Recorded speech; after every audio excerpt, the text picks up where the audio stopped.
All right. Hey, everybody. Welcome to the Agency Hour here. I'm hosting today Johnny Flash, one of the coaches in Agency Mavericks. Got some tunes playing here. This is actually from my band that we recorded many years ago. The band was called Polino. I played bass guitar. Um, just let you guys have a little sample of that here for a moment.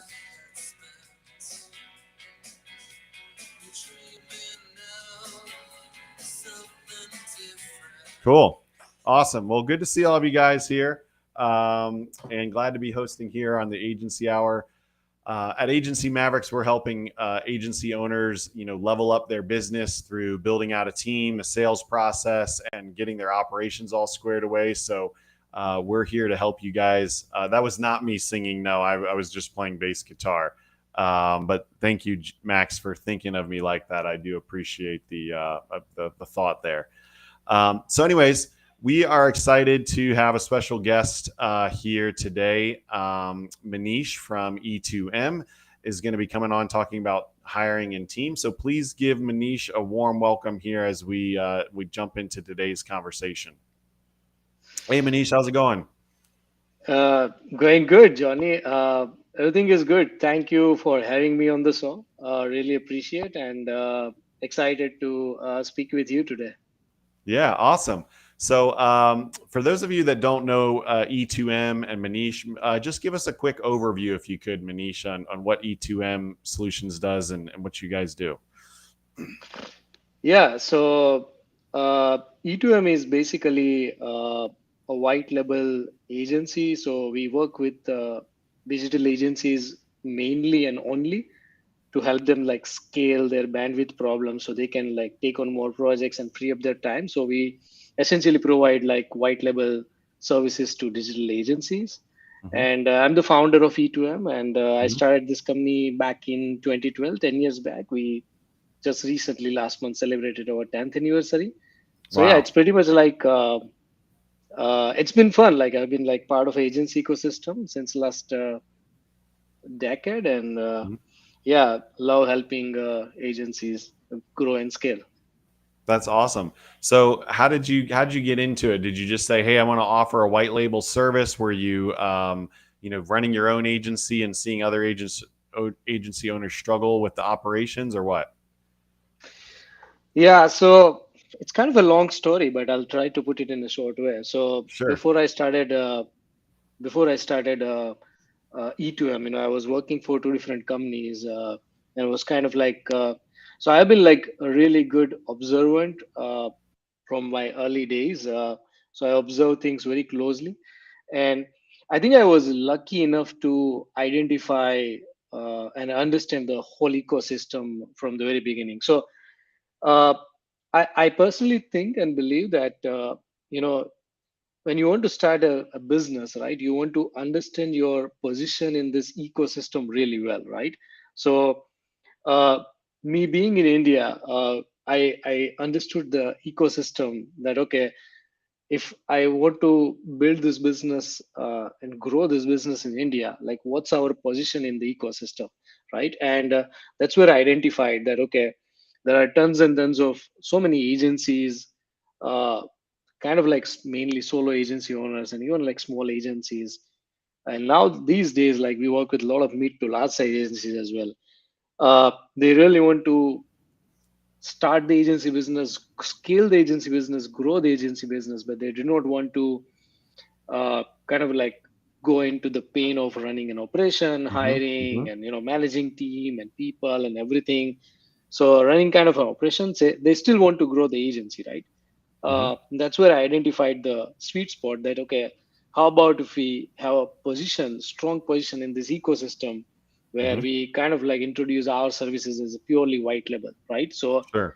that's how like I started focusing on that Mm-hmm. when we started agency, and obviously like niching down specifically to target agencies. So I was like, rather than going after every and any client and business, we would rather go after agencies to solve the specific problem. And I think like I think like this, right? I think like the agencies we work with. they kind of do sales on behalf of us, right? So Hmm. the more number of agencies we have, they are kind of like doing sales on behalf of us, and on other way around, like we help them like execute those projects and help them like solve these bandwidth problems and Hmm. help them scale their agency business without increasing their overhead costs. So that's Love it. how like I identified the overhead position in ecosystem, and that's how we got into this white level business model. Yeah, love it. For everybody that's listening in, go ahead and drop in the chat. Would love to know how many team members you have on your team. So if you're watching on Facebook or whatever, drop that into the chat because I know we've got agencies of all different sizes. And if you're using an outsourcing or a white label service, feel free if you've got several people at that service that are helping you to include those in your count. But um, Manish, what we wanted to talk about today, because I think you've got this figured out, is hiring and building a team. Because a lot of our agency owners, maybe they already have some team members, or they're trying to build their team, or maybe they're working with a white label partner like you, but they still have some things that they need to do internally, with their own Mhm. team members. Um, Max says that they have 19 now. We have 16 on my team currently. I know some other people will be chiming in here on Facebook as well. But Manish, how many people are on your team? Uh, as I speak, our total team size is 160, 160. 160, 160 team members. Wow. That's So correct. take my advice, multiply by 10, and then you get Manish's advice here. So James, who's watching on Facebook, says agency of one right now. So your service is probably perfect for him because he could scale up quickly. But for those of us that are trying to build a team, hire some folks, obviously with 160 team members, you guys have done that a lot and have worked hard. Before you kind of tell us some of that, secrets of hiring and kind of building the team, where is most of your team in India, or where are your team members located? That's correct. Our headquarters is over here in India. That's where a Hmm. majority of our people are working from. And Hmm. we also have an office in California, San Diego. That's Hmm. where we have four full-time employees working out of our San Diego office. But like a Okay. majority of working from our India office. Okay. And are the ones in the US, are they sales or marketing or project management, or what are they doing? No, they are all copywriters. So basically, Copywriters. yeah. Okay. So we have one of our white label services is copywriting. Hmm. So our entire copywriting team is working out of our San Diego office. So they are Okay. all Love it. copywriters. Yeah, Right. Love it. Okay. And most of your clients are in the US, or? that's correct. Majority, I would say, like over 95%. So as we speak, we work with like over 150 plus agencies all across the US. Okay. Love it. Love it. Awesome. Yeah. So tell us about the hiring. Tell us how, what tricks have you found that work well? Tell us about your process in terms of how you go about vetting and hiring a new team member. I think that would all be really helpful for our audience. And I'm always looking for some tips myself. So I'll be taking notes here. Whew, that's a kind of a uh, it's kind of like when I started this company, Hmm. I did not know anything like about hiring. I did not know Hmm. about it was kind of like I was in a situation where I had to jump out of the flight and building my own parachute, right? Hmm. So Hmm. in order to survive and land successfully back on the land.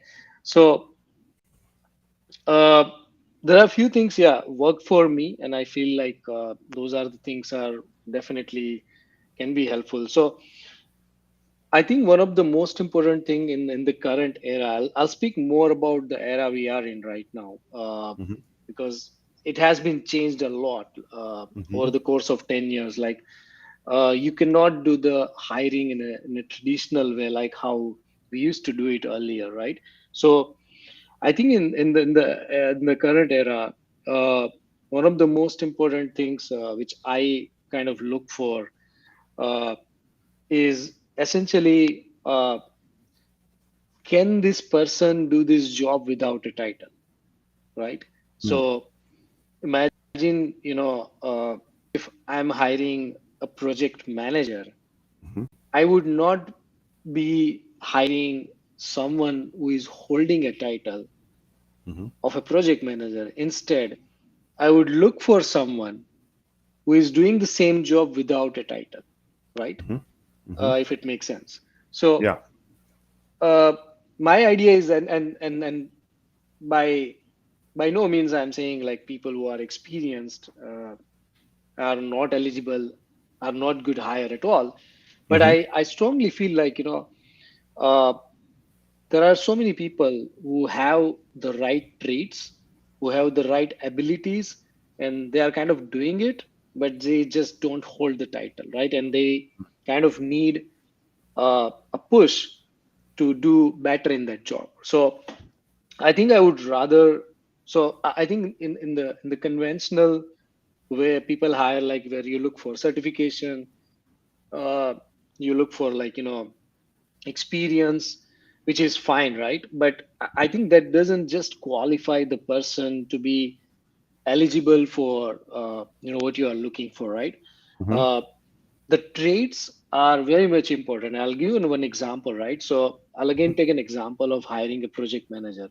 So there are so many PMP certification courses, like project management professional certification Mm-hmm. courses, right? All PMP certification courses will teach you like different types of project management methodologies like agile, waterfall. They will teach you about all types of different tools and Excel and all that things. But essentially, when you are a project manager, essentially you are the first, foremost, most important thing, you must be knowing and have a really good trait of how to work with people, right? uh, Mm-hmm. so not a single PMP certification tool is teaching you like how to deal with people, right? uh, Mm-hmm. if you are project manager, obviously you are going to manage the team, right? Or let's say if you're a client facing, then you are Mm-hmm. managing multiple clients. You must be aware like how to deal with people, like essentially uh, you must be knowing how to lead the people. So there are some of the core leadership qualities project managers must have, right? Mm-hmm. And those are the things usually they are not talking when exactly they are teaching all these courses, right? Mm-hmm. So, and I can show you like so many people where they hold this certification, but essentially they don't know, like they don't know how to deal with people. They Mm-hmm. have a fundamental the fundamental traits missing in them, which are required to be a successful project manager. So I think I would look for a traits over the skill or experience first, because skill that can be still trained. Uh, Traits are hard to inject because its traits Mm-hmm. are kind of inbuilt, right? So Mm-hmm. that's one of the most important things which I learned is uh, so I'll give you a very specific example that okay, if I am looking for someone in like VP of marketing, right? I Mm-hmm. would rather hire someone who is like having a really good experience in marketing, but the person does not hold the title, right? uh, Mm-hmm. Essentially, what happens that I have studied human psychology and different types of resources into that, right? Mm-hmm. One thing I learned that we get our position in our head so quickly, right? So I think we call it persona. So persona is a Latin word. So when you say, okay, I'm a project manager, then essentially you are looking everything from the view of a project manager. Mm-hmm. You don't want to lose your identity. You are carrying your identity everywhere, right? Mm-hmm. And some of the things you have to do, some of the course you have to do as a project manager, where you have to drop your identity when you are dealing with people, right? You have to Mm-hmm. be empathetic, you have to be kind, you have to just look at from a lens of a human, not from a Mm-hmm. like your identity of a project manager, right? So Yeah. I I think this is the problem with majority of people, and I think I learned this hard way. So being a CEO, like I used to have this kind of very uh, kind of like strong personality, right? Where Mm-hmm. some of the course I was having hard time to do it, but now I have kind of mastered that art. I can switch. I can drop my personality where there is no need of a CEO personality, right? There are Hmm. course when you are talking to people, you just have to think like a human, right? Hmm. You don't Hmm. have to hold that personality, hold your position so tightly that it doesn't let you think from another perspective. So Hmm. uh, coming back to my example of hiring for a marketing, so I would rather hire someone who is having good experience in marketing and see that person how that person is doing, letting that person do the job of VP, and then give that person a title. Or probably I would never give that person a title, right? Yeah, yeah. Because that So person you're is anyway saying doing that job. the skills and certifications are important, but at the end of the day, you want them to be able to work well with people and be able to do the job and fit in the culture of what you're building, right? So those have to factor in, and sometimes we underestimate kind of their people skills or how well they fit in the culture, right? Yep. And I think one of the most important thing is like attention to detail, right? Mm-hmm. Uh, there are Mm-hmm. a lot of people who hold the right skills, uh, right talent, but they kind of like miss out the most important trait, which is like attention to detail. So those are the things I would recommend to look for into people, which are like the traits. So every job role requires certain traits, right? So if you are hiring for a customer service, then the customer service person should have that kind of like empathy, that kind of like really helping candid nature, like to help clients, right? Mm-hmm. That person should have that kind of understanding, rather than you have like a stereotyped customer service person who just speak only scripted language, right? Right, So right. specifically in the era of like AI and everything, chatbots. I'm giving an example of customer service, that your customer service, if you're hiring someone, that person should be very much like curious, that person is must be very much like attentive to detail, and Mm-hmm. should have a great listening skills and ability to solve the problems real time while talking to customers, right? Mm-hmm. So Mm-hmm. those are the things you should test for, rather than looking at the skills. Obviously skills are important, but traits are, it's that's something you should not overlook. Yeah, yeah. So obviously, you guys are how many people? You guys must be hiring people at like a regular frequency, right? Because I'm guessing you're hiring a few people every month, or certainly a lot of people every year. What's can you kind of give us an overview of your process? I mean, even if it's not you, if it's someone on the team kind of doing it now, um, what are some of the hoops or hurdles that you put people through to kind of vet them during the process? Yeah, so we have a different process for different positions, right? So Hmm. we hire developers across different technologies like WordPress, Hmm. Shopify, Hmm. BigCommerce. Then we hire on digital marketing front, like SEO. We hire content writers. We hire QA team. Sure. We hire like project managers, salespeople, customer Mhm. service. So uh, Let's obviously take for like a develop, let's take a WordPress developer or something as an yeah. example because I think a lot of our audience that would be kind of relevant. Yeah. So uh, one of the most important, say, obviously, first we look for the relevant experience, right? Because Mhm.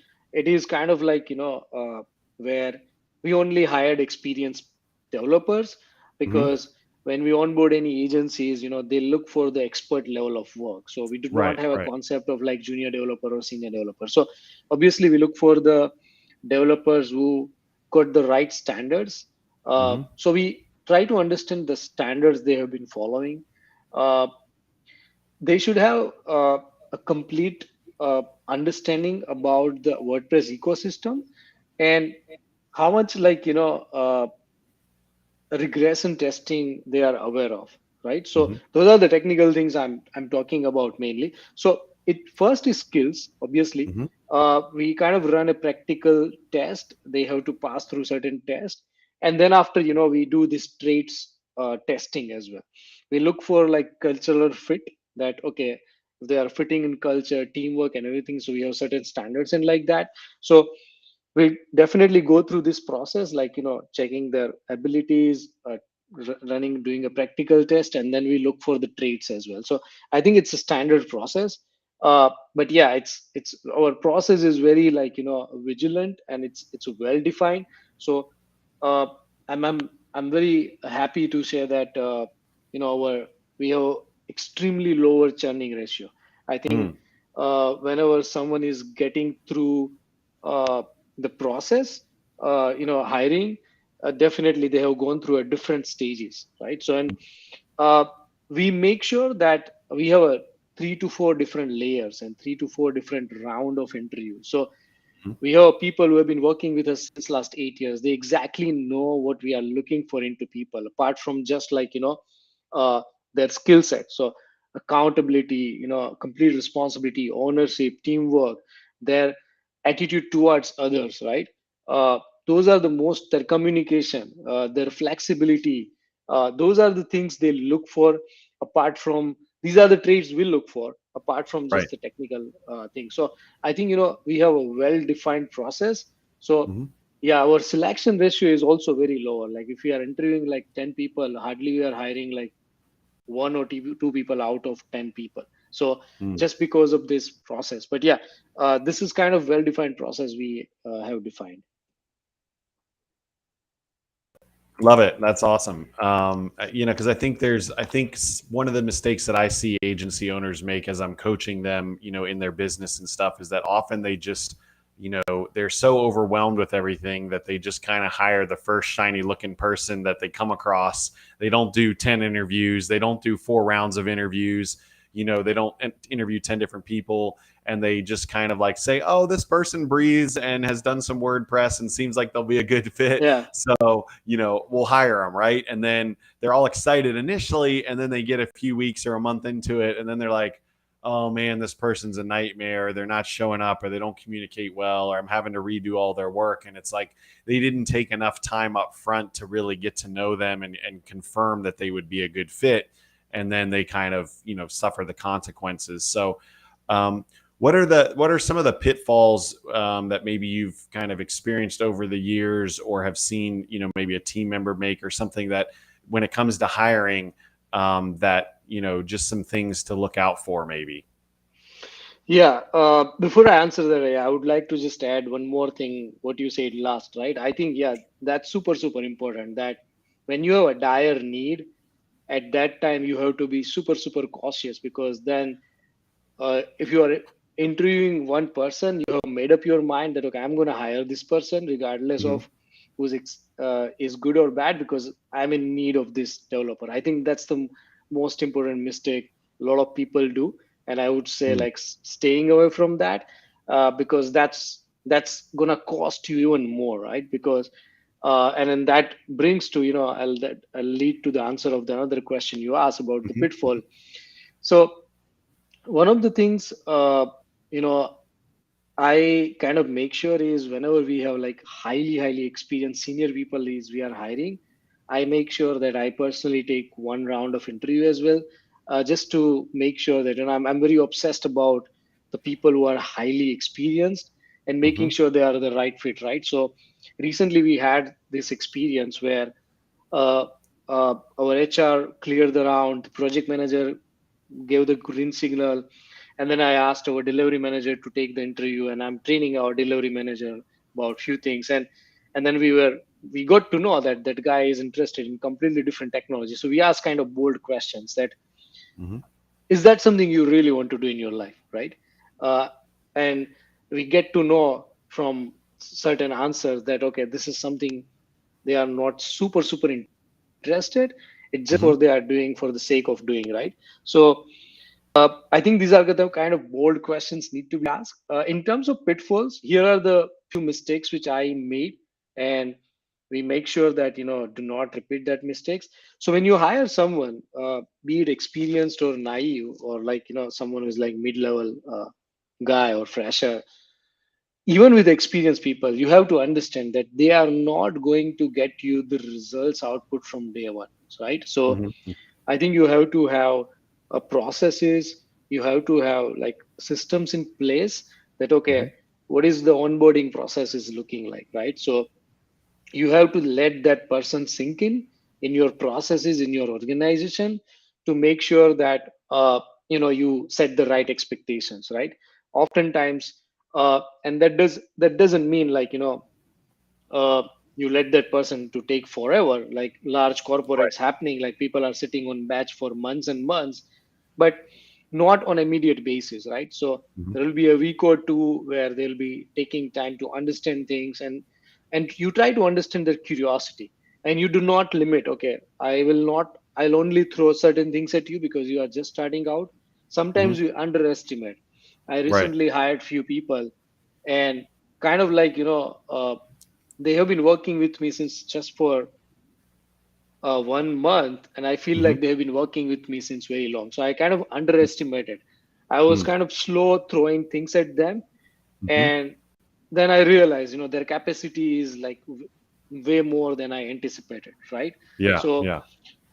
I think you have to make sure that, okay, if you throw multiple things, you observe the capacity, and Mhm. also make sure you set the right expectation, right? So Mhm. Mhm. this is the most important thing. And specifically, if you are hiring remotely, someone remotely, then you have to have the right tools and right processes in place. Because Mhm. if uh, if someone you are hiring will be coming to the office and sitting next to you, yeah, you can talk to that person, and you can have the random discussions over the lunch, or a random discussion at any point of time, Mhm. but that's not going to happen over remotely. So you have to make sure that when you are hiring someone remotely, you have to have a separate processes, and make sure that that you are connected with that person very frequently, at least in the initial period. And even to solve that problem, one thing we did is, although we hire pretty much everyone in office,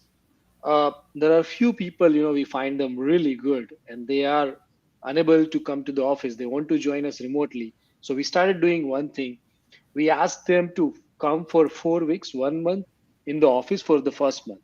So Mhm. we pay for their, like, stay, logistics, Mhm. food, and everything for 1 month, Mhm. just to make sure they understand our organization, and they gel Mhm. up and sync up really well with our project managers. And that this process makes our project managers life much easier, because they have 4 weeks of time to build a really good repo, and Mhm. then they know their capability, and then they, from fifth week onwards, they will start working from home. So Love it. I think Love it. you have to keep finding such kind of like processes Mhm. to make it successful and workable. That's amazing. I love that. Let's talk a little bit about culture, and then we've got a question in the chat that about outsourcing versus hiring that I want to get to as well. But just in terms of culture, because I know just even with the 16 people on my team and trying to like build the culture, have the camaraderie. All my team works in different places, whether they're in the U.S. or overseas. They're all work. Everybody works at home, so that's a different challenge even than maybe with having a lot of them in the same physical place. But I think still there's you have to be intentional about building the culture and the values that you want to have like with your whole team. And so talk a little bit about some of the things that you do to help build that culture. I'll just throw one out before I turn it over to you here. One of the things that we do is we have a virtual Christmas party with our Mhm. team. And so we all get online. We have games planned, we have activities planned, we give away prizes. So it's not quite as good as if we could all be in one place, but we still have fun. Everyone dresses up festive, and we just have a great time, playing games and doing stuff together and giving out prizes and all that stuff. And I think the team has come to really appreciate it. And last year we took another step, and we asked everyone to contribute their favorite recipes, which was really fun because then we compiled a digital PDF of all of our team members' favorite recipes. Some were desserts, some were main meals, some were appetizers, and we put who contributed those with their picture of it or whatever. And so then now because we've got people on different continents like you do, we've got all of these great recipes that are being shared across the ocean, which is super fun. And we made a number of them over this past year, which was just really cool to think like, hey, I could message them in Slack. Hey, I just made your mango float Yes. recipe from the Philippines or whatever, right? That I would have not thought of otherwise. So those are just a couple small examples, but I would love to know some of the things that you guys do to help build the culture among all your team members? Yeah, no, I think what you have been doing is really great. See, I when it comes to culture, uh, I kind of have a different idea, right? Hmm. Obviously, the activities, engagement activities, are definitely important. Uh, but I think employees' engagement is not just celebrating the festivals or playing the games or organizing the events. It's actually Sure, beyond that, right? sure, So sure. in my thinking, like employee engagement is helping people build the strong sense of community, right? So culture is kind of like essentially an engaged community, which is working towards achieving a common goal. And employee engagement means like employees engage into community to help each other and build a growth oriented environment where there is Hmm. absolutely no Hmm. room for complaints, inequality, being judgmental, comparison, envy, superiority, or toxicity, or abuse or humiliation, right? So I think that's the idea of culture I have. And in order to do that, we have certain initiatives. Obviously the events help us to keep the people engaged and culture really well. But one of the most important things is like trusting people, right? uh the the definition of trust works in a way like you have to trust people to earn their trust back. It doesn't work other way around, right? Hmm. So Hmm. one thing is that we have a strong you know thing in our company as a leadership team is making sure that there is not a single person doing the same job which other person is doing. So essentially what I am doing, nobody else is doing in the organization. So if someone else is doing, nobody else is doing, I'm even not doing that thing, right? So there is absolutely no room for micromanagement. And Hmm. some of the things we have a core leadership concepts. It's kind of like owning the failures and passing the credits.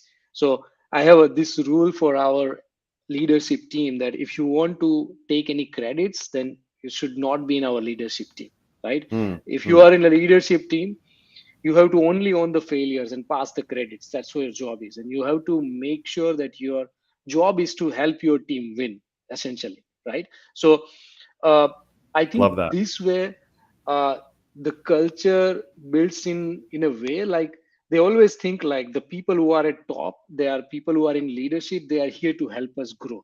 It's simple as that, right? So when we assign some, any task or projects to them, we do not see from the lens of doubt. We trust them. Okay, this is something I really want you to do it, and I'll help you if you get stuck anywhere, right? Hmm. Not like pulling their leg or like not like micromanaging in a way. So that way you kind of like you are trusting them, and then obviously they will do everything best in their capacity to build that kind of, and essentially that will, the same thing will flow through word of mouth to other people, right? And that's Hmm. the great way to build a strong sense of community. And a few other things, we have an initiative where uh, we have a fund pulling concept. So uh, fund pulling, similarly, this concept I introduced 3 years 4 years back. It kind of like works same like Uber carpooling, right? So every month, like what happens that we ask people that we will be deducting like let's say 100 rupees, right, from everyone's salary, and same company will match, will create one fund, one pool of fund. And Hmm. if anyone get needs any financial help, they can get from that fund pool, and they can get that help without any interest or without any additional cost. It's kind of no profit no loss, right? So Hmm. now here is the thing, I could do this from the company obviously, but the reason I included people just to build a strong sense of culture, right, and strong Hmm. sense of community. So now Love it. if one person, people are like, the entire company is contributing 100, we are adding 100, and someone needs $200, then that's where that person is getting help from entire company, right? Hmm. And that way it really helps us to build a strong sense of community, that okay, we are here working as a community to help each other, right? It's not just like, one person is helping everyone. It's like everyone is helping everyone. Yeah, so that's like a E2M cares kind of fund, right? Where people team members can contribute to this fund. The company matches it with the for each hundred that goes in there. And then what's the process if someone's having a family emergency or something, and they could really use some of the funds? How do they? I'm just curious. How do Yeah. they get approval for that or whatever? So we have designed a committee, a 4 people committee, and I'm not a part of that. Hmm? Uh, so those committee ask for the reason and decide like, okay, what amount to be released, and then they decide like how will you pay back, and Hmm. that person is like getting like certain X number of amount, and then that person will say, okay, I'll pay like X number of money every month back, and in next 6 months or 1 year I'll pay back the 100% amount. It's been working fantastically. People are like really happy with the concept. So Love it. that's how So it so that works. so it's And not a full gift in that sense. It's kind of a no, loan that they're paying back, right? but it's without interest. You don't have Okay. to pay any additional cost. And sometimes, people get stuck. You don't want to go to bank, you don't want to go to your family, you don't want to go to your friends, and you just want your money overnight, right? And Yeah. I think the financial stress doesn't let you be creative. So the whole idea is like, not having a financial stress. Mm. That helps us to like, keep our community more stress free. And Yeah. also like when people leave, everything they contributed, they will get their money back. So it's kind of Mm. no profit no loss, so Hmm. you are not losing any money. And it's kind of like, the whole idea about like, I love this these words by Steve Jobs, that you want to make people realize what they cannot think of, right? You let them people do. That's the job of a leader, right? You let people do certain things which they cannot do it by themselves. And once they do it, they realize, oh, I'm glad I did it. I did not know I was able to do it. That's the whole Mm. idea about, being a leader, to inject that kind of thought leadership in your team. Love So it. these kind Love of, it. culture really help. And one last thing I would like to add, it might Hmm. sound crazy, but one thing at our company we have is like, we do not set any budget when it comes to planning any activity or any kind of like, employee engagement thing. So we had our 10th anniversary last month, and we literally like 145. Obviously, not everyone could come. 145. We came to like, Goa, which is one of the most beautiful destinations in India. We Hmm. flew from here, our city, 145 entire flight. We Mm. booked an entire flight, and 3 night, 4 days, we booked an entire hotel. It was a crazy time. And Wow. Wow. yeah. So there was no like, when our HR team is coming to me and they are like, what's the budget? I'm like, let's do what is needed, right? Hmm. So Hmm. that's the whole idea I have, is let's do what is needed rather than setting any budget. Uh, Wow. to So because that I, had to I be always tens of thousands of dollars, right? To fly 145 people and and hotel nights for them and stuff. I can tell you exactly. I think it was costed around like $50,000. 50,000. Yeah, I'm thinking it has to be a lot. That's Yeah. amazing, though. What a testament to just your generosity as a leader and just wanting to build that camaraderie and everything. I think that's amazing. That's so cool. Yeah, and I feel like, when you spend on your people, it's not an expense, it's an investment. It's kind of like, you are paying it back, because those are the people helped you earn those money, right? And those are the people you are like, helping you build this brand, and it's Hmm. kind of like paying back to them, right? Uh, Hmm. so we make sure about so I'm like obsessed about creating such kind of like, memorable and lifetime experience. And Hmm. uh, we have an amazing team. People are like, people work really really hard. We have a highest client satisfaction ratio, uh, and we Hmm. have an amazing leadership team, so I kind of like, make sure about these things, that we always like keep our uh, people at priority. So we have this philosophy which is like people over profit. Hmm.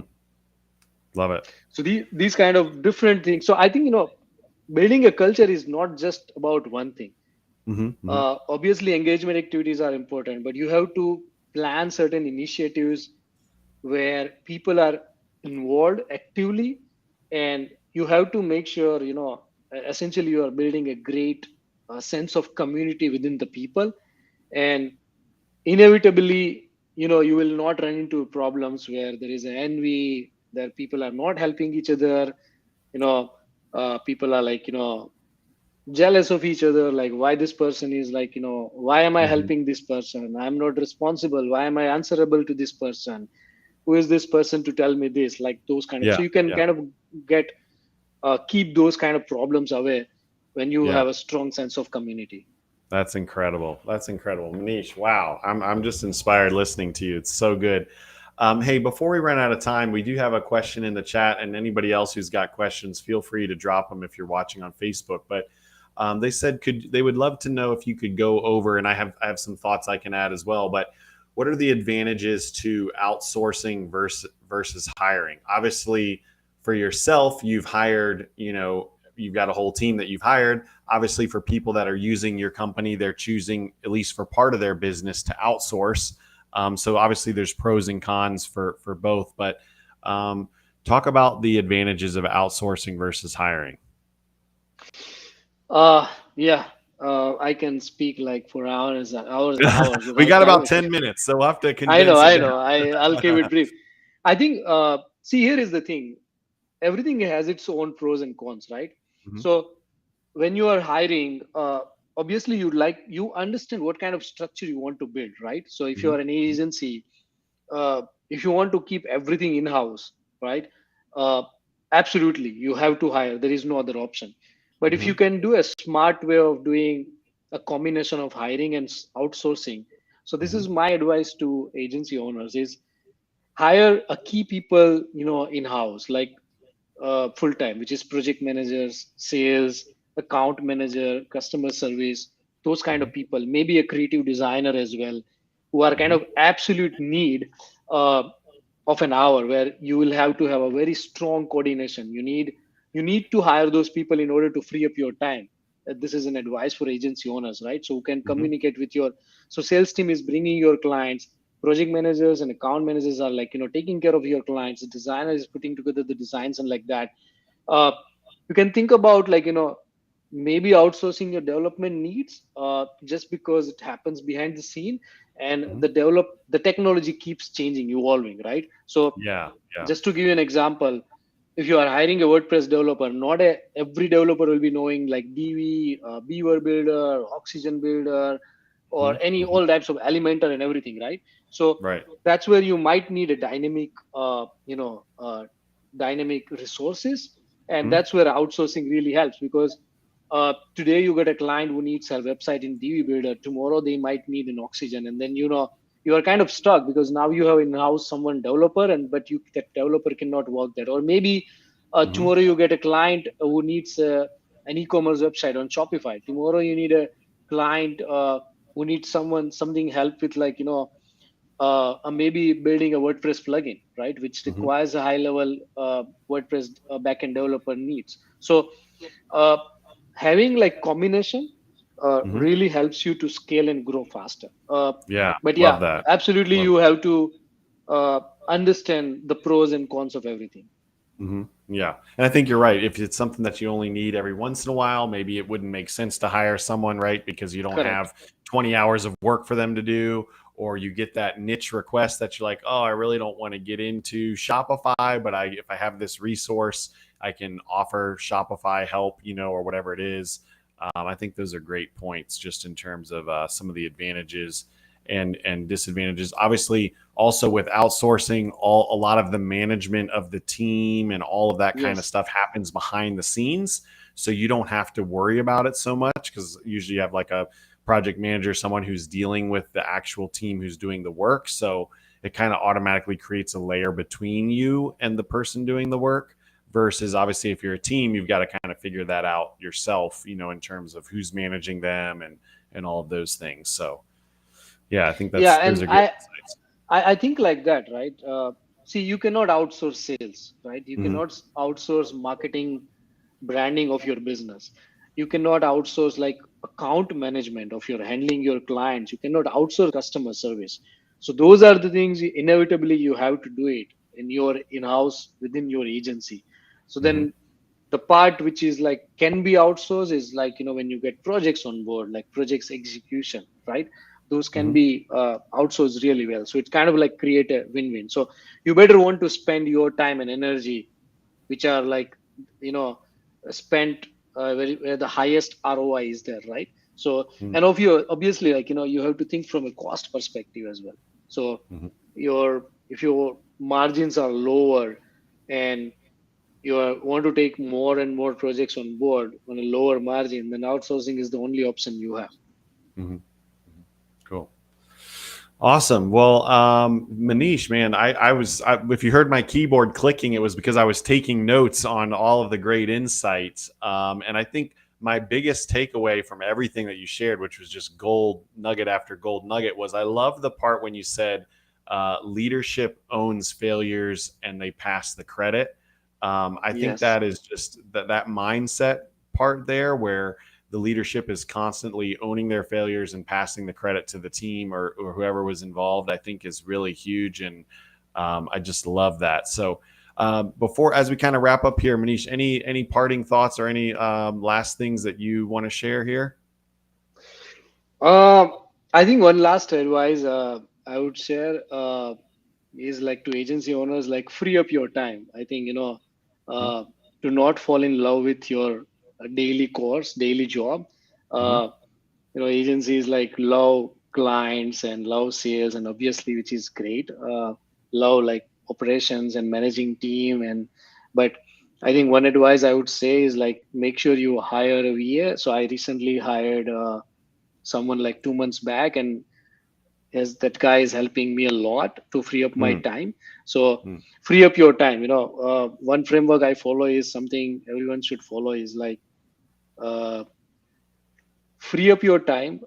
Freedom will lead to the boredom, and do not worry about boredom. Boredom will lead to the creativity, and creativity will lead again to the productivity. So we Mm-hmm. often think like, if I get free, like, uh, what am I gonna do? I'll be bored. And Mm-hmm. but don't worry. I mean, don't get afraid of boredom. Yeah, you will get Mm-hmm. bored at certain point. But if you are like, very creative, obviously that boredom will lead to the creativity, and then again it will lead to the productivity, right? Yeah. So Yeah. outsource as much as you can. This is the framework I follow. Everything you are doing right now, ask yourself, is that something, can I get it done by someone else? If answer is yes, just do it, right? Mm-hmm. So this is my one of the most important advice, because as we are scaling and growing, I'm like obsessed about freeing up my time and Mm-hmm. focusing more on like, things which are nobody is doing in the organization, so which I really want to focus on. For that, I have to free up my time. So that's something, I really want to advise to everyone. Yeah. Wow. Wow. So good. He is Manish from E2M. He's the CEO. You can check them out online at e2msolutions.com. Full service white label digital agency that will help you scale and grow your agency. And Manish, I just want to say a thank you to you. Also, you all recently sponsored our MavCon event Yes. in San Diego, which was just awesome to get to meet one of your colleagues who was there and learn about all that you guys are doing for me personally. And so, thank you so much for your support of us at Agency Mavericks and just all that you're doing to help agency owners. I know that there's a lot of Mavericks that are using your services and really find it helpful. So, thank you so much. Give him some love in the chat, everyone. And thank you so much, Manish. Really appreciate you. Thank you, Johnny. Thank you for having me. It was excited, amazing conversation, and yeah, super happy to be a part of Agency Mavericks. You guys doing amazing job. So, absolutely, I'm obsessed about this ecosystem, and really, really happy to see this community growing. Awesome. Awesome. Well, thanks a lot, Manish. For those of you all watching or listening, tune in next week for the next hour of the Agency Hour. We've got exciting guests lined up. You're not going to want to miss it. If you need help with your agency, head over to agencymavericks.com, and we've got all kinds of different ways to help you nail down your sales, your operation, and grow your agency. So we'd love to work with you and help you grow your agency as well. All right. Until next time, we'll talk to you soon. Thanks, guys.